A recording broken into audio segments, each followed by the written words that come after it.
Hello friends, TTS में आपका स्वागत है। तो आज मैं आपको सिखाने वाला हूँ एनटीपीसी का फॉर्म कैसे फिल करें। वीडियो थोड़ा लेंदी हो सकता है, स्किप बिल्कुल मत करना, क्योंकि ये सेंट्रल लेवल की भर्ती है तो छोटी सी गलती से भी फॉर्म रिजेक्ट होने के चांसेस बढ़ सकते हैं। तो वीडियो शुरू से एंड तक पूरा देखना ताकि कोई गलती ना हो सके। ठीक है, तो फ्रेंड्स शुरू करते हैं application form step by step भरने को। तो फ्रेंड्स, ये अपना इंडियन रेलवे आरआरबी का ऑफिशियल वेबसाइट है। आपको इसका लिंक मैं दे दूंगा डिस्क्रिप्शन बॉक्स में, या फिर आप इधर टाइप भी कर सकते हो rrbapply.gov.in। ये इतना टाइप करने से आपको ये वाला वेबसाइट है, ये मिल जाएगा। फ्रेंड्स, अभी आपको स्टार्ट स्टेप क्या करना है, पहले स्टार्टिंग में क्या करना है। अगर आपका आरआरबी का पहले से ही अकाउंट है, इसके पहले आपने किसी भर्ती में एप्लीकेशन भरा था या फिर कोई भरा तो आपको लॉगिन और पासवर्ड याद होना चाहिए। तो आप इधर लॉगिन में करोगे। अगर आप पहली बार रेलवे का एप्लीकेशन भर रहे हो, फॉर्म भर रहे हो, तो आपको क्रिएट अकाउंट करना है। तो मैं आपको क्रिएट अकाउंट कैसे करते हुए पहले बता देता हूँ। अगर आप नए हो, पूरा नए हो, तो आपको क्रिएट अकाउंट ये दिख रहा है, इस पे आपको क्लिक करना है। इसके बाद ये नोटिफिकेशन आएगा, इसको पढ़ लेना है। इसमें पूछा है कि आप पहले से ही हो या फिर नए हो। अगर पहले से होगे तो आपको बैक जाके उधर लॉगिन में लॉगिन करना है, लॉगिन टैब में। अगर आप नए हो तो इधर ओके कर दो। ओके करने के बाद ये आपका विंडो ओपन हो जाएगा। इधर आपको कंट्री ऑफ नेशनलिटी पूछा है, अपना देश कौन सा है। तो आपको कौन सा देश है, इंडिया होगा तो इंडिया डालो, अगर कोई दूसरा रहेगा तो दूसरा डालो। आपको फुल नेम डालना है इधर, as per 10th class marksheet. अपने 10वीं के क्लास के मार्कशीट पे जैसा आपका नाम रहेगा, मतलब पहला सरनेम रहेगा, मिडल अपना नाम रहेगा और बाद बाद में मिडल नेम रहेगा, उसी फॉर्मेट में आपको डालना है। अगर वो सीधा रहेगा तो भी आपको ऐसा सीधा ही डालना है। उसके बाद यहाँ पे एक बार डालना है, मान लीजिए XYZ, यहाँ पे डालना है। और वही नाम वापस रीटाइप करना है। मतलब यहाँ पे कोई गलती होगी तो यहाँ पे आपको डालने से अगर समझ में आएगा कि दोनों भी मिसमैच हो गए, तो आपको वापस से चेक करना है, वेरीफाई करना है। तो वापस से आपको XYZ यहाँ पे डालना है, सेम चीज। उसके बाद have you change your name. अगर आपने नाम चेंज किया, मतलब पहले आपके आधार कार्ड पे दूसरा नाम था और अभी दूसरा नाम है, तो ऐसे में आपको यहाँ पे नो करना है। मतलब ऐसा नहीं रहता ज्यादातर, अगर रहेगा तो यस कर दो। यस करने के बाद आपको पूछेगा, आपको नोटिफिकेशन पूछेगा, उसके बाद आपको प्रोसेस होगी। तो आपको यस करना है। और न्यू चेंज नेम, मतलब नया, पहले कौन सा था नेम और अभी कौन सा नेम है, तो आपको वो डालना है। तो बेसिकली सबका नो ही रहेगा, नो ही कर दो। उसके बाद डेट ऑफ बर्थ का फॉर्मेट देखो guys, friends. Date date month और ईयर है, मतलब पहले डेट डालो, मंथ डालो और ईयर डालो। ये कैसा है देखो, 10th क्लास के मार्कशीट के हिसाब से ही डालना है। डालते कैसे है, इधर जो कैलेंडर दिख रहा है, ये कैलेंडर पे क्लिक करो और इधर जाके पहले साल पे क्लिक करो। साल रहेगा मानो अपना 1999, 2000, 2001, मानो 2001 है। उसके बाद आपको महीना सिलेक्ट करना है, महीना रहेगा जून रहेगा। उसके बाद आपको डेट सिलेक्ट करनी है। ऐसे करने के बाद देखो ये डेट आ गई, 13/6/2001। वही डेट यहाँ पे सेम टू सेम ऐसे पेस्ट करनी है या फिर टाइप करनी है। उसके बाद जेंडर आएगा, मेल फीमेल ट्रांसजेंडर। आप कौन से जेंडर में रहोगे, अगर मेल रहोगे तो मेल करो, मेल रहेगा। ठीक है। उसके बाद वापस से कंफर्मेशन के लिए 2 बार आपको करना है ये प्रोसेस। उसके बाद father name as per 10th marksheet. Father name जो भी रहेगा अपने पिताजी का नाम, वो आपको इंग्लिश में टाइप करना है। उसके बाद वापस से एक बार टाइप करना है। उसके बाद मदर नेम, वो भी आपको इंग्लिश में टाइप करना है, और पूरा नहीं टाइप करना है, खाली अपना जो सिंगल नेम रहेगा, मतलब मान लो XYZ नेम है तो उतना ही टाइप करना है। मदर नेम भी, मदर का ओनली नेम ही टाइप करना है, पूरा नाम नहीं टाइप करना है। ओके। उसके बाद कॉन्टैक्ट डिटेल्स में ईमेल एड्रेस, अपना जो ईमेल एड्रेस रहेगा वो इधर डालना है। उसके बाद generate email OTP. Email address verify होने के लिए आपको पहले ईमेल एड्रेस डालना है। उसके बाद जनरेट ईमेल ओटीपी के क्लिक करना है। ये करने के बाद आपके ईमेल पे ओटीपी आएगा। ओटीपी आने के बाद आपको इधर ओटीपी डालना है। ठीक है, अगर मान लो इधर मैं ईमेल आईडी डालता हूँ, XYZ मेरी ईमेल आईडी है, ऐसे करके आपका ईमेल आईडी रहेगा, ऐसे ईमेल आईडी रहेगा आपका मान लो।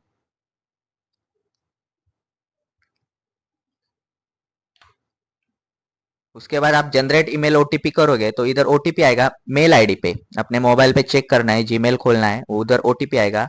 वो 6 अंक का ओटीपी होगा, 6 डिजिट का। वो जैसा रहेगा वहां से उठा के यहाँ पे डाल दो। उसके बाद सेम प्रोसेस, मोबाइल नंबर अपना वही डालना जो आधार कार्ड को लिंक हो। मैं देखो ध्यान से बता रहा हूँ, देखो ध्यान से सुनो बात को। मोबाइल नंबर वही डालना है जो अपने आधार कार्ड को लिंक हो, क्योंकि बाद में लॉगिन प्रोसेस या फिर कुछ तो लेंदी प्रोसेस रहेगा, तो आधार कार्ड को लिंक होना चाहिए नंबर, क्योंकि वहां पे भी ओटीपी आते हैं, ओटीपी भी लगते हैं। तो मोबाइल नंबर वही डालो जो आधार कार्ड को लिंक हो। तो यहाँ पे मोबाइल नंबर डालना है। उसके बाद generate mobile OTP, same process करना है। यहाँ पे मोबाइल ओटीपी को जनरेट करना है। मोबाइल ओटीपी जनरेट करने के बाद आपके मोबाइल पे एक टेक्स्ट मैसेज आएगा। टेक्स्ट मैसेज में 6 डिजिट का आपको ओटीपी मिलेगा, वो भी आपको डालना है। उसके बाद verification through digi locker, verification through आधार कार्ड और I do not have Aadhaar card. देखो कैसा है, ये वेरिफिकेशन आपको करना है। आप वेरिफिकेशन थ्रू डिजी लॉकर, मतलब डिजी लॉकर आपके इसमें रहेगा, तो आपको डिजी लॉकर से भी आप कर सकते हो वेरिफिकेशन। उसके बाद वेरिफिकेशन थ्रू आधार कार्ड, मतलब आधार कार्ड का नंबर डाल के आप ओटीपी भी जनरेट कर सकते हो, उसके बाद भी आपको हो जाएगा। आपको यहाँ पे क्लिक करना है वेरिफिकेशन थ्रू आधार कार्ड। आधार कार्ड डालने के बाद आपको इधर आधार कार्ड का नंबर डालना है। 12 डिजिट का रहता है, 12 डिजिट का रहता है, वो अपना डालना है आधार कार्ड नंबर। और उसके बाद देखो मैं क्यों बोला था ये नंबर डालो, क्योंकि आधार कार्ड को जो नंबर लिंक है उसी पे ही आपको ओटीपी आएगा। तो इधर आप आधार कार्ड नंबर डाल दो और इधर जनरेट आधार ओटीपी कर दो। फिर वापस आपको मोबाइल के टेक्स्ट पे ओटीपी आएगा 6 डिजिट का, वो आपको इधर डालना है।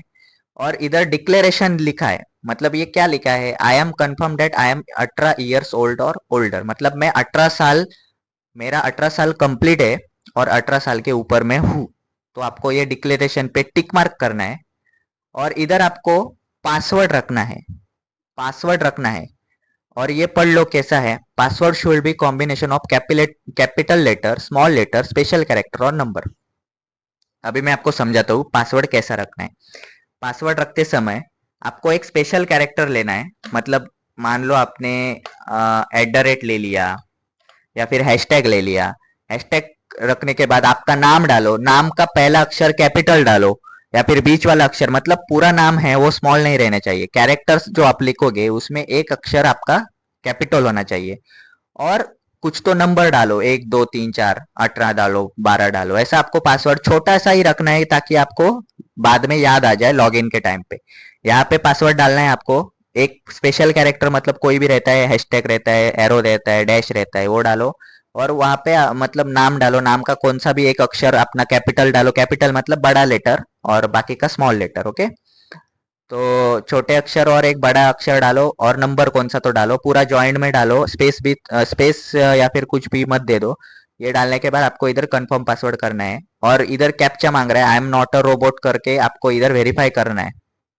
ठीक है, ये वेरीफाई होने के बाद आपको प्रीव्यू एंड क्रिएट, मतलब एक बार आपको वेरीफाई करना है, क्योंकि ये जो डिटेल्स रहेगी आपकी ये वाली Aadhaar card details as per matriculation certificate का नेम अपना, 10वीं के 10th के मार्कशीट का नेम, आपको ये पूरे फॉर्म में अपना ये रहेगा, मैंडेटरी रहेगा, वो चेंज नहीं कर सकते। इसलिए आपको यहाँ पे पूरा चेंज करना है, मतलब चेक करना है, 2 3 बार चेक करो ताकि कोई गलती ना हो सके। कैसा रहता है, बंदे एक बार चेक करते हैं और एक छोटी मोटी स्पेलिंग मिस्टेक रहती है तो बाद में जाके वो दिक्कत होती है अपने पूरा एप्लीकेशन फॉर्म में। तो इधर ही पहले चेक करो, टाइम लगे तो भी चलेगा, वीडियो लेंदी हो जाए मेरा तो भी चलेगा, लेकिन आप एक बार पूरा चेक करो अपने जो डिटेल्स भरा है। उसके बाद आपका डिक्लेरेशन कंप्लीट हो गया, वेरिफिकेशन हो गया, उसके बाद आपको इधर वेरीफाई पे करना है, मतलब आधार कार्ड भी वेरीफाई करना है इधर ओटीपी डाल के। और उसके बाद आपको क्रिएट अकाउंट करना है। क्रिएट अकाउंट करने के बाद आपको मेल आईडी और अपना पासवर्ड याद रखना है। ठीक है, मेल आईडी और अपना पासवर्ड याद रखना है। ये सब चीजें होने के बाद आपको वापस से ये पेज पे आना है। ठीक है, ये पेज पे आने के बाद अपना जो ईमेल आईडी रहेगा, पासवर्ड रहेगा, अपना आधार कार्ड नंबर रहेगा, मोबाइल नंबर रहेगा, ये चार चीजें आपने याद होने चाहिए, या फिर आपको फॉर्म फिलिंग के टाइम में वो साथ में लेके बैठना है। ठीक है, आपको इधर लॉगिन बटन दिख रहा है, ये लॉगिन बटन पे आपको क्लिक करना है। अभी इधर ये पूछ रहा है sign in to your RRB account, आपने जो अभी रजिस्टर किया था, क्रिएट अकाउंट किया था, ठीक है, वो क्रिएट अकाउंट आपको इधर लॉगिन करना है। तो आप कर सकते हो, इधर अपना आधार कार्ड लेके बैठे हो तो आधार कार्ड इधर अपना ओपन करना है। ठीक है, आपको देखो इधर फोन नंबर डालना है, सॉरी गलती से हो गया मेरा, फोन नंबर डालना है, देखो लिखा है, तो आपको फोन नंबर डालना है, और मतलब जो आधार कार्ड को लिंक रहेगा वही डालना है या गाइस, याद रखना।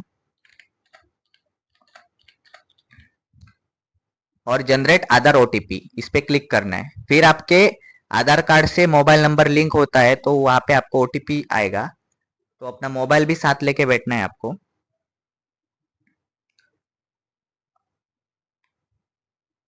और अपना ओटीपी आएगा टेक्स्ट पे, वो चेक करते रहना है। ओके, मेरा आ गया ओटीपी, ये चेक करना है। उसके बाद यहाँ पे टिक मार के वो डिक्लेरेशन करना है आपको, इस पे क्लिक करना है ऐसे करके। आई एम नॉट रोबोट पे आपको एकदम एक बार वेरीफाई करना है। ओके, और लॉगिन पे क्लिक करना है। लॉगिन पे क्लिक करने के बाद आपकी टैब ऐसे ओपन होगी, account verified with Aadhaar card. ये आपको एक बार पढ़ना है, सब डिटेल्स पढ़ना है। ठीक है, और प्रीवियस कौन सा रहेगा, अभी देखो ऑनलाइन एप्लीकेशन, अभी कौन सा पोस्ट खुला है, नॉन टेक्निकल पोस्ट कैटेगरीज, मतलब एनटीपीसी के पोस्ट खुले हैं। ठीक है, और ये जनरल इंस्ट्रक्शन है, ये आपको पहले पढ़ना है पूरी तरह से। उसके बाद ऑनलाइन एप्लीकेशन टैब पे आपको क्लिक करना है। ठीक है, ये रिलोड होगी। फिर अभी जो भर्ती निकली है तो ये है, आपको उधर दिखा दिखा रहेगा, आपको पढ़ना है। देखो ओपनिंग डेट है 21 अक्टूबर 2025, मतलब अभी 21 तारीख को ये एप्लीकेशन फॉर्म की फिलिंग ओपन हुई है, और इसका क्लोज डेट है 20 नवंबर 2025, मतलब नवंबर के 20 तारीख को ये एंड हो जाएगा लिंक। तो आपको क्या करना है, select RRB which you wish to apply, मतलब आरआरबी जोन रहते हैं, मुंबई है, चेन्नई है, भुवनेश्वर है, बेंगलोर है, अहमदाबाद, अजमेर, भोपाल, ये सब जोन है। आप किस जोन में, मतलब आपका किस जोन में आप किस जोन में रहते हो, वो जोन का आपको सिलेक्ट करना है। या फिर आपको क्या लगता है कि मेरा यहाँ पे पोस्टिंग हो सकता है, मतलब कैसा रहता है, मुंबई रहता है, मुंबई में कट ऑफ इतनी हाई जाती है कि मतलब रैंकिंग के मामले में थोड़ा दिक्कत होता है। तो अगर प्रयागराज रहेगा, रांची रहेगा, तिरुवनंतपुरम रहेगा, सिकंदराबाद रहेगा, क्या करते हैं ज्यादा से ज्यादा बंदे मुंबई ट्राई करते हैं, चेन्नई ट्राई करते हैं, ऐसे ट्राई करते हैं, बेंगलोर ट्राई करते हैं, अहमदाबाद ट्राई करते हैं।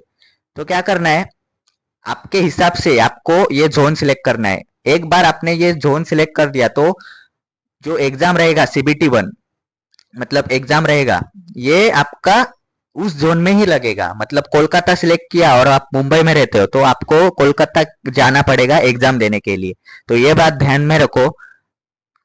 ठीक है, तो आपके हिसाब से आप जोन सिलेक्ट कर देना, मैं मुंबई सिलेक्ट करता हूँ। ठीक है, तो आपको ये डिक्लेरेशन भी करना है, I am not currently debarred by RRC, I am hereby confirm that I carefully read and understood the CA। ठीक है, आपको ये दोनों टिक बार करना है डिक्लेरेशन, मतलब मैं आपको नेक्स्ट करना है। जोन पहले सिलेक्ट करना है गाइज, ध्यान से देखो, हाँ जोन सिलेक्ट करना है। और ये देखो इन्फॉर्मेशन में क्या लिखा है, this data is fetch from your previous save data, मतलब आपका जो पुराना डाटा रहेगा वो आपका इधर शो रहेगा। मतलब आपने जो पहले मैं बताया ना क्रिएट अकाउंट करते समय जो आपने डिटेल्स फिल की थी, वही डिटेल्स आपके पर्सनल डिटेल्स में ऑटोमेटिकली भर दिए जाएंगे। बाकी का आपका आगे का प्रोसेस आपको भरना है खुद से। तो ये सब बता रहा है, तो आपको इसको क्लोज करना है। तो फ्रेंड्स, लॉगिन करने के बाद आपका ये जो पहले स्टार्टिंग में जो डिटेल्स भरा था आपने वो इधर आ जाएगा। आप एक बार चेक कर देना। ये अपना नेशनलिटी है इंडिया, डेट ऑफ बर्थ रहेगी, इधर एज रहेगा, ये सब रहेगा। ये आपको फिल नहीं करना है, ये ऑलरेडी फिल्ड रहेगा। उसके बाद यहाँ से फॉर्म आपको शुरू करना है भरने के लिए। तो आपको मैरिटल स्टेटस, आप मैरिड हो या अनमैरिड हो, तो आपको अनमैरिड करना है या फिर मैरिड करना है, ये आपको सिलेक्ट करना है यहाँ पे। तो अनमैरिड में करता हूँ। उसके बाद ये रिलीजियन, रिलीजियन आपको ध्यान से भरना है। ये मतलब कास्ट का इशू है, तो आपको ठीक से भरना है, क्योंकि इसका जो सीट रहता है वो अपना कास्ट के हिसाब से भी रहता है, तो आपको इधर ध्यान से भरना है। अगर आप ओपन में हो तो आपको हिंदू भरना है, हिंदू में मुस्लिम, क्रिश्चियन, सिख, बुद्धिस्ट। अगर अगर आप एससी हो, एससी में तो बुद्धिस्ट सिलेक्ट करो। तो ठीक है, मैं बुद्धिस्ट सिलेक्ट करता हूँ। यहाँ पे पूछा है do you wish to available fee exemption, मतलब आपको जो फी रहेगा वो ओपन ओपन कैटेगरी के लिए 500 रुपये फी है। तो आपको फी एग्जेम्पशन मतलब अपना शुल्क माफी चाहिए क्या? तो आपको इधर यस करना है, क्योंकि हम एससी और एसटी कैटेगरी के लिए और लेडीज के लिए यहाँ पे शुल्क ऑलरेडी, मतलब ये जो फी रहता है वो 250 रुपये रहती है। तो आपको यहाँ पे यस करना है। इसके बाद आपको मदर टंग, मतलब आपका जो कौन सा भाषा है, ठीक है, मदर टंग कौन सी है आपको ये सिलेक्ट करना है। मतलब हिंदी है, कन्नड़ा है, कोंकणी है, मलयालम है, मणिपुर है, मराठी है, नेपाली है, उड़िया है, पंजाबी है, ठीक है। ये आपको सिलेक्ट करना है। तो मैं इधर मराठी सिलेक्ट करता हूँ मेरी। तो चॉइस ऑफ एक लैंग्वेज फॉर एग्जामिनेशन, अभी देखो ये बहुत ही मेन चीज है, ठीक है। ये क्या पूछ रहा है, आपको पेपर किस पैटर्न में चाहिए, किस लैंग्वेज में चाहिए। अभी देखो मैं आपको एक बात बताता हूँ। अगर आप इधर इंग्लिश सिलेक्ट करोगे तो आपको पेपर में ऑप्शन नहीं मिलेगा चेंज करने के लिए। मतलब अगर पूरा पूरा पेपर जो रहेगा आपको वो इंग्लिश में आएगा, आप उसको ट्रांसलेट नहीं कर सकते हिंदी में या फिर आपके मदर टंग में। आपको अगर बड़ा प्रश्न रहेगा, मतलब रीजनिंग का एक सवाल रहेगा, तो आपको वो इंग्लिश में रहेगा, आपको वो समझ नहीं आ रहा, तो आप मतलब ट्रांसलेट कर सकते हो। कब कर सकते हो? जब आप इधर अलग लैंग्वेज सिलेक्ट करोगे, मतलब हिंदी सिलेक्ट करो या फिर अपना जो लैंग्वेज रहेगा वो मराठी सिलेक्ट करो। ये सब सिलेक्ट करने से आपको वो इंग्लिश में कन्वर्ट कर सकते हो। अगर मैथमेटिक्स का एग्जाम मतलब ये रहेगा, क्वेश्चन रहेगा, तो आप अगर अलग से ये वाला जो लैंग्वेज है, दूसरा वाला सब लैंग्वेज ये आप सिलेक्ट करोगे, तो आप उसको इंग्लिश में कन्वर्ट कर सकते हो। आपको अगर समझ में इंग्लिश ज़्यादा समझ में आती है तो इंग्लिश में कन्वर्ट कर सकते हो। लेकिन आप इंग्लिश सिलेक्ट करोगे तो आपको ये वाला लैंग्वेज, मतलब आपका जो मदर टंग लैंग्वेज है, आपको नहीं मतलब मिलेगा नहीं। वो पूरा सवाल इंग्लिश में ही रहेगा और आपको इंग्लिश में ही सॉल्व करना रहेगा। तो आप देख लो अपने हिसाब से, अपनी लैंग्वेज जो रहेगी वो सिलेक्ट कर दो। इंग्लिश भी कर सकते हो आप प्रॉपरली, मतलब पूरे तैयारी के साथ हो तो आप इंग्लिश कर दो, ठीक है। मैं इधर मेरा ये कर देता हूँ। मतलब आप ये लैंग्वेज सिलेक्ट करोगे तो आपको एग्जाम में वही लैंग्वेज में पेपर आएगा। उसके बाद आपको permanent visible visible mark of identification, मतलब यहाँ पे क्या फिल करना है। ये देखो ये मैंडेटरी है, इधर जो जितना भी स्टार लिखा है, ये स्टार जो लिखा है ये मैंडेटरी है, मतलब आपको ये भरना ही है डिटेल्स। अगर अगर आपको नहीं भरना तो आप इधर एनए कर दो। भरना है तो ये क्या है, आपके शरीर में कोई तिल रहेगा, कोई आइडेंटिफिकेशन मार्क रहेगा, मतलब गिरने से चोट बन गई तो उधर वो अपना स्पॉट रहता है, वो रहता है, तो आपको उधर लिखना है mark on head, mark dark point on right hand, ऐसे करके आपको लिखना है। सेम वही सेम, मतलब इधर एक लिखना है, इधर दूसरा कोई सा रहेगा, आपके सर में कोई दरार है, मतलब चोट आई है, तो उधर वो अपना मार्क है, तो आपको लिखना है मार्क ऑन हेड करके, ठीक है। अभी देखो इधर कम्युनिटी डिटेल्स पूछ रहा है। कम्युनिटी डिटेल्स मतलब क्या, आपको इधर जो आप ये सिलेक्ट करोगे रिलीजियन, अगर मैं बुद्धिस्ट सिलेक्ट करता हूँ तो इधर कम्युनिटी में आपका ये सब आएगा, डिटेल्स आएगा। मतलब बुद्धिस्ट सिलेक्ट किया तो मैं एससी में आता हूँ, तो एससी सिलेक्ट करूंगा। ओके, ठीक है।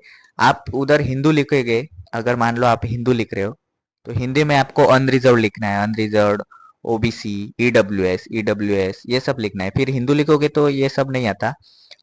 हिंदू में आप अगर एससी हो तो आपको एससी लिखना है, बुद्धिज्म में भी एससी लिख सकते हो, ऐसे सब कुछ रहता है। तो आपके कास्ट सर्टिफिकेट पे जैसा है वैसे आपको इधर कम्युनिटी में सिलेक्ट करना है। तो मैं यहाँ पे एससी सिलेक्ट कर देता हूँ। ठीक है, तो आप देखो कैसा है। आप एससी सिलेक्ट करोगे तो आपको इधर कास्ट डिटेल अपना डालना है सब कुछ। तो नेम ऑफ द कास्ट, तो अपना कास्ट कौन सा है वो अपना डालना है, बुद्धिज्म। कास्ट सर्टिफिकेट नंबर कौन सा रहेगा, वो अपना जो नंबर रहता है कास्ट सर्टिफिकेट के ऊपर, कितना तो डिजिट का रहता है, 12 या 10 डिजिट का, वो आपको डालना है। इधर ऑथोरिटी आपका कहाँ से, अपने कास्ट सर्टिफिकेट के नीचे देखो, जहाँ पे वेरीफाई होगा वहाँ पे आपको लिखा रहेगा executive magistrate, district magistrate, deputy collector, किसने अपना अप्रूवल दिया है वो रहेगा। आप वो सब डिविजनल मैजिस्ट्रेट, तो सब डिविजनल मैजिस्ट्रेट डालने के बाद आपको ये करेगा। आपका स्टेट लिखना है यहाँ पे, कौन से स्टेट से आपका इशू हुआ है। तो अपना जो स्टेट रहेगा, मतलब स्टेट मतलब अपना राज्य रहेगा, वो आपको इधर डालना है। ठीक है, महाराष्ट्र रहेगा महाराष्ट्र, छत्तीसगढ़ रहेगा छत्तीसगढ़, बिहार आसाम, ये सब आपको डालना है। और उसके बाद आपको वो कास्ट सर्टिफिकेट कब इशू किया था वो भी डेट आपको नीचे में दिखाई देती है। तो आपके लेफ्ट कॉर्नर पे वो डेट रहेगी कास्ट सर्टिफिकेट के ऊपर, वो आपको इधर डालनी है। डालना कैसा है, वो कैलेंडर आएगा, कैलेंडर पहले आपको साल सिलेक्ट करना है, मतलब 2015 का रहेगा, फिर उसके बाद महीना सिलेक्ट करना है, उसके बाद दिन सिलेक्ट करना है। तो ये बात आप ध्यान में रखो, ऐसे टाइप मत करो, इधर कैलेंडर रहता है वो भी करो। और ये देखो, ये ऐसा क्यों है, इधर डिटेल्स आपको देखो, अगर कैटेगरी में रहोगे तो आपको फी में भी एग्जेम्पशन मिलेगा, फी भी आधी हो जाएगी। और ये देखो, ये पूरा इंपॉर्टेंट चीज है। देखो, do you wish to available free rail travel pass for the exam. अगर मानो आपका बोर्ड 400-500 किलोमीटर है, आपको ट्रेन से मतलब जाना होता है, ट्रेन से जाना होता है, बस से जाना होता है। तो मान लो अगर ट्रेन से जाना रहेगा, ट्रेन से अपना एग्जाम सेंटर दूर है तो आपको ट्रेन से जाना है, तो इधर आपको यस करना है। यस क्यों करना है, क्योंकि आपको जब एग्जाम रहेगा तो उसके पहले आप उस जर्नी का टिकट अपना निकाल सकते हो, वो भी फ्री। देखो मैं दोस्तों क्या बोल रहा हूँ, फ्री में निकाल सकते हो टिकट, रिजर्वेशन आपको मिलेगा।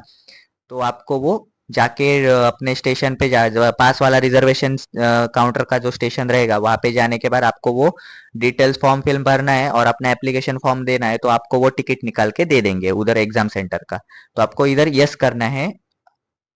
ठीक है, उसके बाद आपका इधर नियरेस्ट रेलवे स्टेशन कौन सा होगा, मान लो मैं पुणे होगा, छत्रपति शिवाजी महाराज टर्मिनल्स होगा, कौन सा भी, मतलब जिधर रिजर्वेशन करते हैं दोस्तों, याद ध्यान में रखो, जिधर रिजर्वेशन का ये रहता है, स्टेशन रहता है, वहां पे आपको ये स्टेशन डालना है अपने पास वाला। ठीक है, upload your valid caste certificate, यहाँ पे आपको अपना कास्ट सर्टिफिकेट अपलोड करना है। अभी देखो यहाँ पे नोट में क्या लिखा है, max document size should be 400 KB only in PDF. अभी देखो मैं क्या बोल रहा हूँ, अपने अपना जो कास्ट सर्टिफिकेट रहेगा वो आपके, अगर आपके पास आप अभी साइबर कैफे में कर रहे हो तो आपको वो डायरेक्ट स्कैन करके देंगे। लेकिन आप घर पे फॉर्म फिल कर रहे हो तो आपको वो जो फोटो निकालोगे आप मोबाइल में, वो जेपीजी फॉर्मेट में होता है। तो आपको क्या करना है, उसको गूगल में जाके इधर लिखना है जेपीजी, कन्वर्ट करना है उसको पीडीएफ में, जेपीजी टू पीडीएफ। ये करने के बाद आपको फर्स्ट लिंक आ जाएगा, ये कौन सा भी लिंक ले लो, यहाँ पे आपको वो सिलेक्ट पे आपको क्लिक करना है, वहां पे आपको फोटो अपलोड करनी है, वो पीडीएफ में कन्वर्ट हो जाएगा।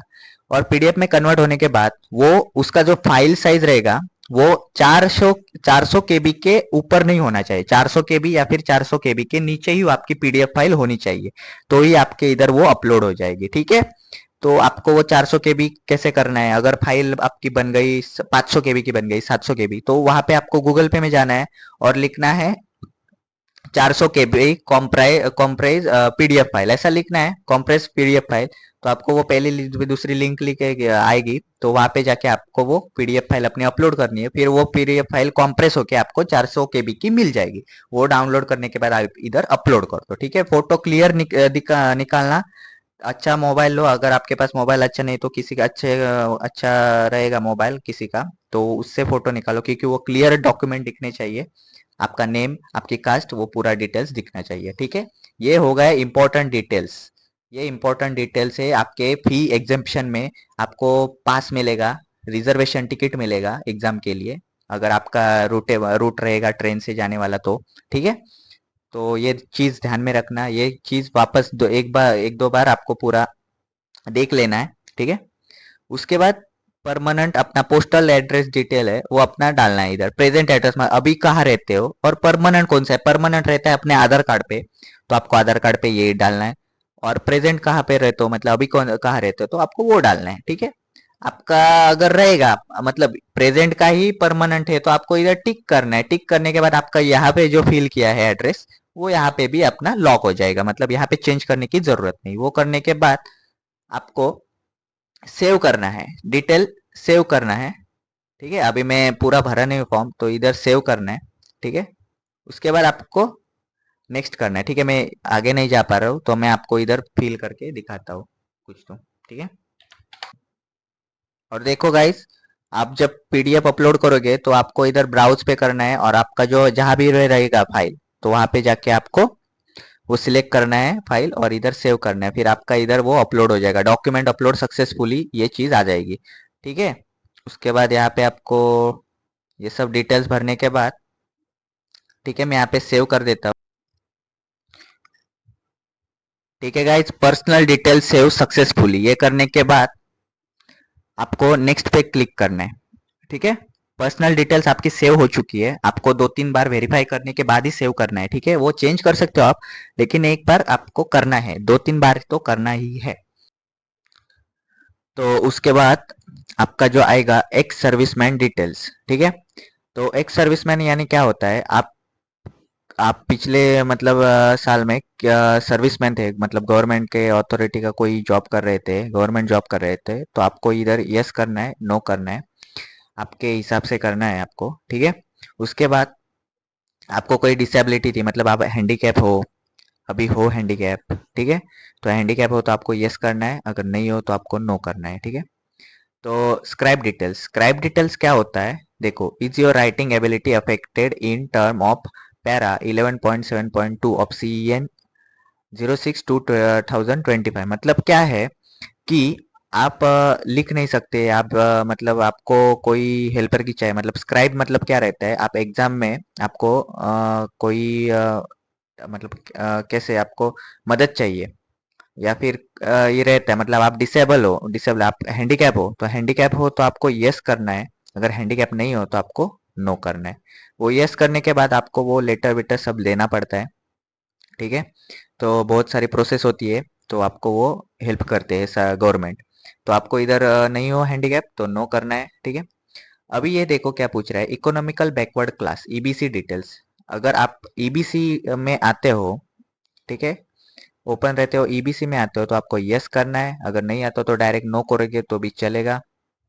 ठीक है, यस करोगे तो आपको इधर सब कुछ डिटेल्स भरना है, टाइप ऑफ डॉक्यूमेंट्स आपका ईबीसी रहेगा, बीपीएल कार्ड रहेगा, मतलब अपना रहता है, एमएसटी इशूड ऑफ रेलवेज रहेगा, तो आपको इधर वो सब कुछ भरना है। अगर ये रहेगा तो इधर आपको कौन से अथॉरिटी से आपको वो मिला है वो आपको ये करना होगा, यूनियन मिनिस्टर, डिस्ट्रिक्ट मैजिस्ट्रेट, मतलब जिलाधिकारी रहेगा, उसके इधर से मिला है तो आपको करना है, नहीं मिला है तो नहीं करना है, नो करना है। ठीक है, वापस कास्ट सर्टिफिकेट नंबर इधर डालना है, वही डॉक्यूमेंट का उधर रहता है, और डेट ऑफ इशू वापस से आपको वैसे ही डालना है, अगर नहीं रहता है तो आपको इधर नो करना है। ठीक है, तो details of serving railway applicant, are you an employ of the Indian railway, अगर आप पहले से ही एम्प्लॉय हो तो आपको इधर यस करना है। यस करने के बाद आपको पूछेगा कहाँ काम कर रहे हो, कौन सी कैटेगरी है आप, मतलब इधर पूछेगा कहाँ काम कर रहे हो, इधर आपको पूछेगा NOC from the controlling officer, ये सब आपको करना पड़ेगा। अगर नहीं हो, आप पहली बार मतलब इंडियन रेलवे में अभी जाने वाले हो, तो आपको इधर नो करना है। ठीक है, तो इधर करंट एम्प्लॉय आप other than employ of railway, तो आपको इधर लिखना है, आप पहले से ही किधर काम करते हो, central government, state government, PSU, अगर नहीं हो तो आपको नॉट एप्लीकेबल करना है। ठीक है, फिर आता है बैंक डिटेल्स फॉर रिफंड फी, अगर आपका सीबीटी 1, अगर सीबीटी 1 क्वालिफाई हो गया तो आपका फी जो रहेगा वो नहीं मिलेगा, मतलब वो आगे के लिए ये रहेगा, अनाउंस रहेगा फी। अगर आप फी मतलब जो सीबीटी 1 रहता है वो क्वालिफाई नहीं कर पाए, तो आपका जो फी है वो रिफंड हो जाएगा रेलवे की तरफ से। इसलिए आपको इधर पूछा है कि बैंक डिटेल्स आपको इधर भरना है। तो आपको अकाउंट होल्डर नेम मतलब खुद का नाम डालना है। उसके बाद आपको अकाउंट नंबर डालना है। उसके बाद वापस से कंफर्म अकाउंट नंबर डालना है इधर। ये डालने के बाद वापस इधर कंफर्म करना है।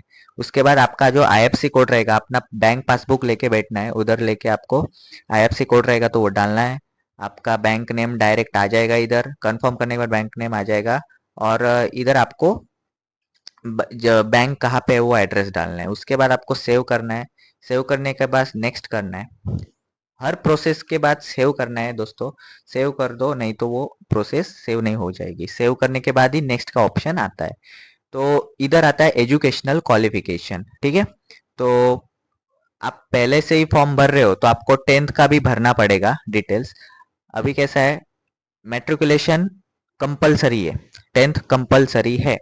तो आपको 10th का डिटेल भरना पड़ेगा, ठीक है। मेरा पहले से ही भरा है, मेरा बस भरना पड़ेगा। अभी मेरे को डिग्री का ये भरना पड़ेगा, जो भी रहेगा वो। तो आपको इधर क्वालिफिकेशन के नीचे सिलेक्ट बार दिख रहा है, उसके सिलेक्ट बार पे आपको बैचलर डिग्री करना है। ओके, ठीक है, क्योंकि ये पोस्ट के लिए आपको बैचलर डिग्री ही लगेगी। तो बैचलर डिग्री क्लिक करना है। उसके बाद आपका कौन सा रहेगा वो डिसिप्लिन, मतलब सब्जेक्ट कौन सा, बैचलर डिग्री। उसके बाद आपका जो सर्टिफिकेट रहेगा या फिर नेम ऑफ द कोर्स, आपने किस में डिग्री की है। अगर मान लो आपने इंजीनियरिंग इसमें की है, इलेक्ट्रिकल में की है, मैकेनिकल में की है, तो आपको उधर डालना है। उसके बाद आपका स्टेट कौन सा है, मतलब कॉलेज कहाँ, आप कहाँ से स्टेट से आपने किया है। मान लो आपने महाराष्ट्र से किया है, कर्नाटक, दिल्ली, कहाँ से किया है, आपको वो डालना है। तो आपको स्टेट डालना है। तो उसके बाद आपका डिस्ट्रिक्ट डालना है, वो डिस्ट्रिक्ट कौन से डिस्ट्रिक्ट में आपका कॉलेज था, तो आपका यूनिवर्सिटी का वो डिस्ट्रिक्ट डालना है, ठीक है। उसके बाद नेम ऑफ द कॉलेज या फिर यूनिवर्सिटी का नेम, मतलब कौन सा था, मुंबई यूनिवर्सिटी था, या फिर आपका कॉलेज का नेम भी इधर डाल सकते हो। मान लो मैं इधर XYZ डाल देता हूँ। उसके बाद मैं यहाँ पे अपना ये डाल देता हूँ, जो भी रहेगा वो डाल देता हूँ। उसके बाद आपका पासिंग डेट, आप पास होने चाहिए। रनिंग में रहेगा तो आप फिल नहीं कर सकते एप्लीकेशन, पहले बात तो बता देता हूं मैं। आपका कंप्लीट होना चाहिए डिग्री, बैचलर डिग्री आपका कंप्लीट होना चाहिए, तभी आप ये एप्लीकेशन फॉर्म भर सकते हो। अगर मान लो आपका पासिंग डेट है 2025, मतलब 25 में आप पास हो चुके हो, मई मंथ में, ठीक है। आपका रिजल्ट डिक्लेयर होना चाहिए, ठीक है। जुलाई से मतलब अभी कौन सा है, अक्टूबर मंथ चालू है, तो आपका सितंबर तक आपका पासिंग मतलब आना चाहिए डेट, तो आप ही फॉर्म भर सकते हो, ठीक है। तो मैं कर रहा हूँ अभी जुलाई 30, ठीक है। जुलाई का पासिंग मैं डाल रहा हूँ इधर। और ये देखो, यहाँ पे पूछ रहा है do you have typing proficiency English और हिंदी में। आप हिंदी और इंग्लिश कंप्यूटर में टाइप कर सकते हो क्या, तो यस करना है, क्योंकि ये कंपलसरी आपको करना ही है। तो यस करना है। उसके बाद इधर ऐड करना है, ठीक है। तो इधर मैं डिटेल्स डाल देता हूँ कुछ भी, आपको प्रॉपर डालना है दोस्तों। मैं इधर एग्जांपल के लिए आपको फॉर्म फिल कर रहा हूँ, तो आपको प्रॉपर इधर सब कुछ पढ़ के डालना है। ठीक से पढ़ लो क्या पूछा है। और ये जो स्टार है वो आपको मतलब भरना ही है, नहीं तो आप फॉर्म आगे नहीं जाएगा आपका। तो इधर ऐड कर दो। ऐड होने के बाद आपका और कोई डिग्री रहेगा तो आप वापस से ऐड कर सकते हो। मेरा तो 2 ही है, तो मैं 2 ऐड कर देता हूँ। उसके बाद नेक्स्ट पे जाना है, ठीक है। नेक्स्ट जाने के बाद ये बहुत इंपॉर्टेंट चीज है दोस्तों। अभी पहले क्या था कि डायरेक्ट आप फाइल मैनेजर से अपना फोटो जो था वो आप एडिट करके या फिर प्रॉपरली करके कंप्रेस करके आप अपलोड कर सकते थे। अभी ऐसा नहीं है, आपको इधर लाइव फोटो इमेज कैप्चर करना पड़ेगा। अभी लाइव फोटो इमेज के लिए आपको या फिर साइबर कैफे में जाके भरो या फिर मोबाइल से भी कर सकते हो। मैं आपको अभी प्रोसेस बताने वाला हूँ। तो देखो कैसा रहता है। पहले बात तो आपको ये करना है, ये सब कुछ आपको पढ़ना है, ठीक है, डिटेल्स में। Dress non white clothing, prepare dark colours to maintain contrast with in background, मतलब बैकग्राउंड अच्छे से क्लियर होना चाहिए, वाइट बैकग्राउंड होना चाहिए, ठीक है। और ये सब डिटेल है आपको भरना है। अभी यहाँ पे लिखा है sample of few rejection photos, ठीक है। तो आपको रिजेक्शन कौन से चीजों से हो सकता है। देखो फॉर्म आपका रिजेक्ट कौन से, ये देखो, इतना जूम नहीं चाहिए, साइड में नहीं चाहिए, गॉगल नहीं लगाना चाहिए, केस अपना जो बाल रहता है वो ऐसा सर पे नहीं आना चाहिए, पीछे का बैकग्राउंड गंदा नहीं होना चाहिए, ब्लरी नहीं होना चाहिए, ऐसा ब्लैक एंड व्हाइट नहीं होना चाहिए, गॉगल नहीं चाहिए, ऐसा नहीं चाहिए, ऐसा नहीं, ये देख सकते हो आप, एक एक चीजें देख के आप लोग भर दो। प्रॉपर फोटो जो आपका रहना चाहिए वो ऐसा रहना चाहिए। ये देखो इधर टिक मार्क किया है ना ग्रीन, तो आपका फोटो ऐसा रहना चाहिए। तो आपको देख दिया, तो उसके बाद आपका क्या है, capture live image. Capture live image पे आप जब क्लिक करोगे तो आपको एक्सेस मांगेगा कैमरे का, तो आपको यस करना है। और कैसा है, कैमरा ओपन हो जाएगा, फिर आपको इधर ऐसा गोल गोल करके आपको एक ये मिलेगा, अपना रेशो मिलेगा। उसके बीच में आपको सर रखना है।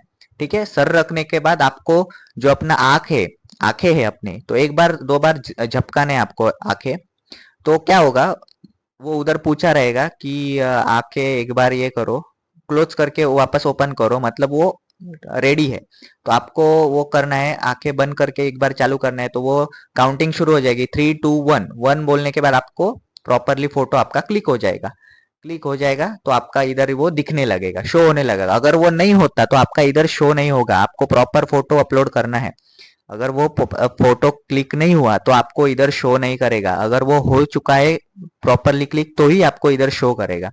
उसके बाद ये देखो, अगर आपके पास अगी कैमरा मतलब लैपटॉप में अच्छा क्वालिटी का कैमरा नहीं है या फिर कुछ नहीं है, तो आपको इधर capture live image from mobile, यहाँ से भी आप कर सकते हो। ये करने के बाद आपको इधर क्यूआर कोड आएगा।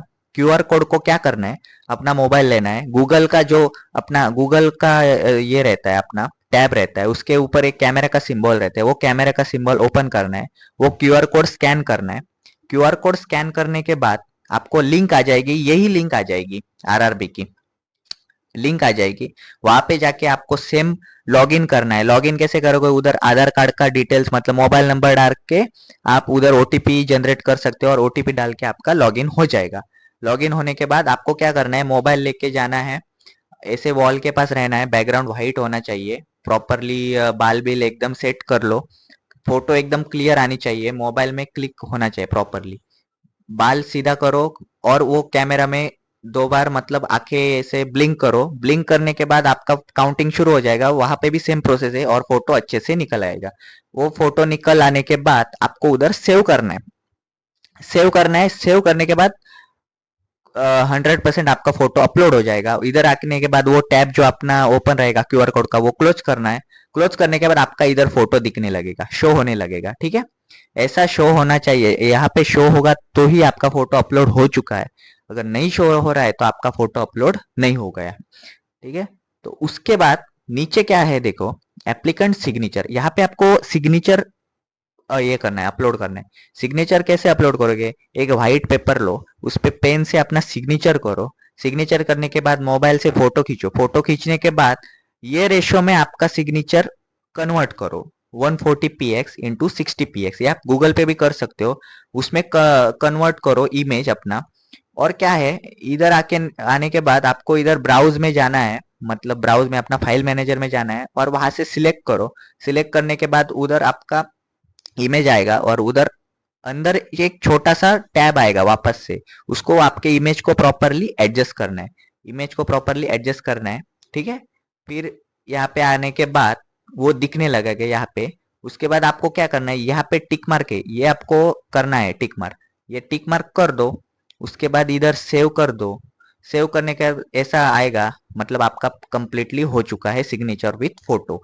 उसके बाद आपको नेक्स्ट करना है। ठीक है, अभी देखो मैं यहाँ पे क्या बोल रहा हूँ, ये बहुत इंपॉर्टेंट चीज है, ये स्किप मत करना, ठीक से सुनना क्या बोल रहा हूँ मैं। ठीक है, ये देखो, अभी क्या है, अपना जो एनटीपीसी के पोस्ट है वो कैटेगरीज के हिसाब से पोस्ट है, ग्रेजुएट पोस्ट है। ठीक है, तो ये देखो, सिलेक्टेड आरआरबी, आरआरबी मुंबई, मतलब हमने जो आरआरबी कौन सा सिलेक्ट किया है वो इधर शो हो जाएगा। उस जोन के हिसाब से कौन से पोस्ट है अवेलेबल वो इधर शो होंगे होंगे। तो आपको ये ध्यान में रखना है आप किस जोन से आप अप्लाई कर रहे हो। तो ठीक है, अभी मैं आरआरबी मुंबई से अप्लाई कर रहा हूँ, तो आपको इधर वो सब पोस्ट दिखाई देंगे, मतलब जो अपना वैकेंसी निकला है वो सब पोस्ट दिखाई देंगे।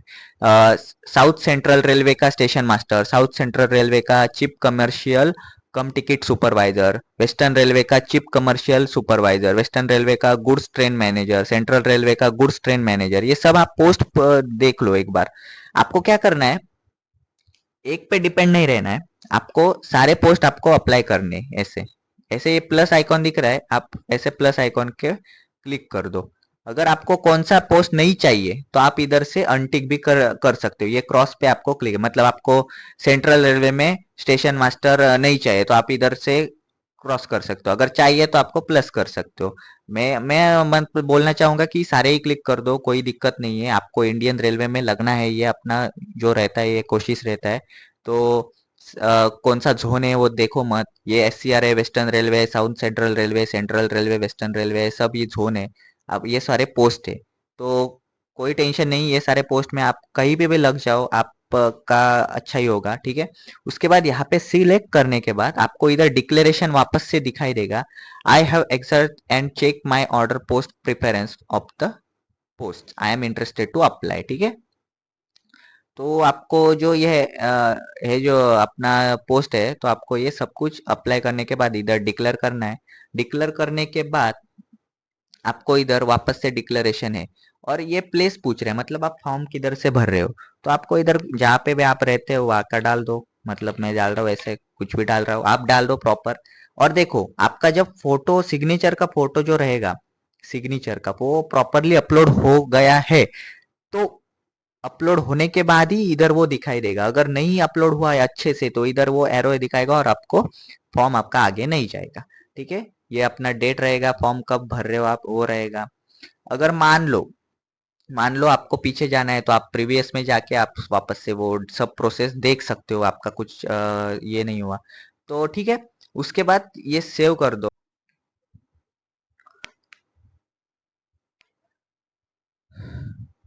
ठीक है गाइस, मेरा सेशन टाइम आउट हो गया था।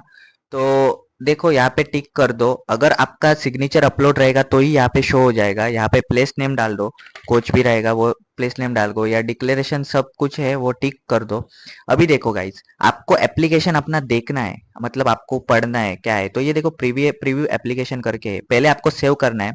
सेव करने के बाद पोस्ट प्रिफरेंस सेव्ड सक्सेसफुली। अभी देखो यहाँ पे मैं मेन चीज बोलना भूल गया, सॉरी दोस्तों। ये देखो प्रिफरेंस, प्रिफरेंस में लगाना है आपको। कैसा रहता है, हम कॉलेज में एडमिशन लेते हो तो हमारा जैसा रहता है ना, प्रिफरेंस लगाते हैं हम, कॉलेज कौन सा पहला चाहिए कौन सा लास्ट में चाहिए। तो आपको पहले क्या करना है, आपको अगर सेंट्रल रेलवे में भर्ती चाहिए तो आपको सेंट्रल रेलवे ऊपर डालना है, जो भी रहेगा वो प्रिफरेंस। आपको एक नंबर पे कौन सा चाहिए, लास्ट नंबर पे कौन सा चाहिए, ये सब आपको प्रिफरेंस लगाना है। ये देखो ऐसा मैं कर रहा हूँ, वैसे आपको करना है। बाद में सेंट्रल के बाद आपको वेस्टर्न रेलवे चाहिए, तो आपको वैसे पोस्ट अपना ये प्रिफरेंस लगाना है, ठीक है। तो इसके बाद आपका चेंज होने के बाद आप पूरा प्रिफरेंस सीक्वेंस लगा दो। उसके बाद आपको इधर टिक मार्क करना है, ठीक है। आपका प्रीव्यू एप्लीकेशन यहाँ पे देखना है। पहले क्या करना है, सेव करना है, सेव करना है, ठीक है। सेव करने के बाद आपका पूरा एप्लीकेशन इधर प्रीव्यू एप्लीकेशन आपको करना है। तो देखना है आपको नाम बराबर है, कुछ चेंजेस है, सब कुछ आपको पढ़ना है अच्छे से। एक बार नहीं, दो बार नहीं, तीन चार बार पढ़ लो, क्योंकि छोटी सी गलती भी आपका फॉर्म रिजेक्ट कर, मतलब करने के चांसेस ज़्यादा होते हैं, वो आरआरबी रिजेक्ट कर देता है फॉर्म को। तो आपको चार बार पढ़ना है फॉर्म, ठीक है, अच्छे से पढ़ना है। परमानेंट मार्क विजिबल कौन सा रहेगा आपका, मतलब दिखने वाला, आपके सर में चोट है, आपका निशान है कुछ तो ऐसा। एड्रेस देखो, प्रेजेंट एड्रेस, परमानेंट एड्रेस कौन सा रहेगा। क्वालिफिकेशन डिटेल्स यहाँ पे शो हो जाएगी। उसके बाद कम्युनिटी डिटेल, मतलब अपना कास्ट का जो भी रहेगा वो इधर शो हो जाएगा, ठीक है। बैंक डिटेल्स यहाँ पे शो हो जाएगी, देख लो आप, अच्छे से देख लो। बेंच डिसेबिलिटी, मतलब आप हैंडीकैप हो नहीं हो, वो सब आपको दिखाना है, मतलब ये सब कुछ पढ़ना है। अगर कुछ रहेगा तो आप बैक जाके आप ये भी कर सकते हो। अभी इधर देखो कैसा है, पोस्ट है। पोस्ट आपने जो प्रेफरेंस लगाया है, मतलब सेंट्रल रेलवे पहला चाहिए, ये चाहिए, आपने जो सीक्वेंस लगाया वही इस हिसाब से आपका सीक्वेंस इधर आ जाएगा। सेम टू सेम अपना कॉलेज का एडमिशन जैसे करते हैं हम लोग, वैसा ही है सेम टू सेम। आपको ये सब एप्लीकेशन है करना। और इधर लिखा है I have recheck the about details and found correct, मतलब क्या पूछ रहा है, आपने जो डिटेल सब कुछ भरा है वो करेक्ट है या फिर इनकरेक्ट है। तो आपको, अगर मान लो लग रहा है कि बाबा हमारा पूरा ये फॉर्म जो है वो बराबर भरा है, तो आपको इधर टिक मार्क करना है, इधर डिक्लेयर करना है कि मैं, हाँ मेरा फॉर्म पूरी तरह से अच्छे से भरा है। उसके बाद आपको सबमिट में क्लिक करना है।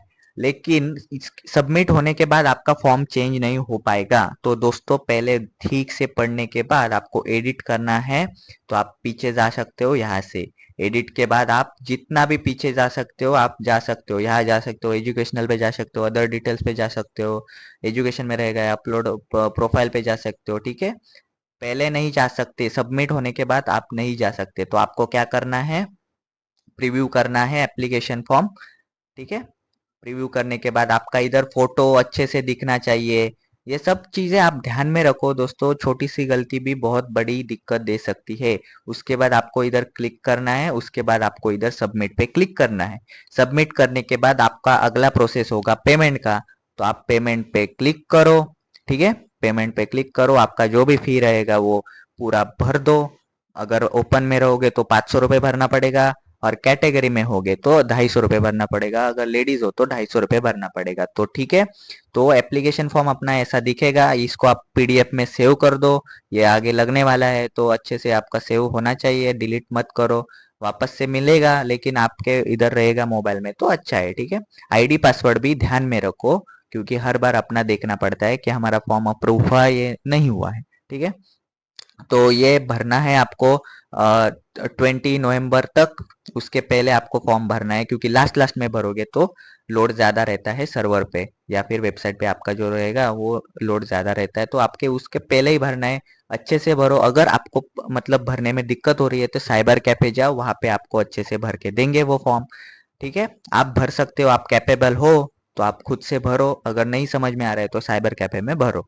वहाँ पे ज़्यादा नहीं, 100-200 रुपये चार्जेस लेते हैं। तो ठीक से भरना है फॉर्म, क्योंकि ये सेंट्रल लेवल का भर्ती है, तो आपको ठीक से भरना है। और रही बात, पहली बात मैं बोल देता हूँ गाइस, अभी ये बात कोई भी ज़्यादा नहीं बोलता। सेंट्रल लेवल सेंट्रल लेवल की भर्ती को सेंट्रल लेवल का कास्ट सर्टिफिकेट चाहिए, ये बात ध्यान में रखो गाइस। ठीक है, सेंट्रल लेवल के भर्ती को सेंट्रल लेवल का कास्ट सर्टिफिकेट चाहिए। अपना स्टेट लेवल का कास्ट सर्टिफिकेट डॉक्यूमेंट वेरिफिकेशन में नहीं लगता, तो आपको अभी से ही सेंट्रल लेवल का कास्ट सर्टिफिकेट के लिए अप्लाई करना चाहिए। ये बात मैं इम्पोर्टेंट बोल देता हूँ। अगर मेरा बात आपको सही लगे तो आप प्लीज़ चैनल को सपोर्ट करो। मेरा छोटा चैनल है, अभी अभी स्टार्ट किया है, लेकिन मैं बहुत इंफॉर्मेटिव वीडियो आपको डालता रहूँगा। ये चीज़ें कोई भी बताता नहीं, सेंट्रल लेवल का कास्ट सर्टिफिकेट आपको लगता है, स्टेट लेवल का आगे ना जाके नहीं लगेगा अगर आपका डॉक्यूमेंट वेरिफिकेशन होता है तो। अभी एग्जाम का कैसा रहेगा, CBT 1 रहेगा, CBT 2 रहेगा, उसके बाद आपका टाइपिंग टेस्ट रहेगा ये एनटीपीसी में, उसके बाद आपका डॉक्यूमेंट वेरिफिकेशन रहेगा, मेडिकल रहेगा, सब कुछ रहता है। ठीक है, ये आगे का प्रोसेस है, तो मैं इसके ऊपर भी एक वीडियो बनाऊंगा कैसे कैसे प्रोसेस रहता है। ठीक है, तो आप देख लेना। यहाँ पे सबमिट करने के बाद आपको फी का आएगा, फी भर देना, और उसके बाद आपका एप्लीकेशन का पीडीएफ आएगा, पीडीएफ को आपको अपने पास रखना है। ठीक है, तो आज के लिए बस इतना ही। तो अगली वीडियो में मिलता है किसी नेक्स्ट टॉपिक के साथ। तो जय हिंद, जय भारत। और चैनल नया है मेरा तो प्लीज़ सब्सक्राइब कर दो, लाइक कर दो और शेयर कर दो। Thank you.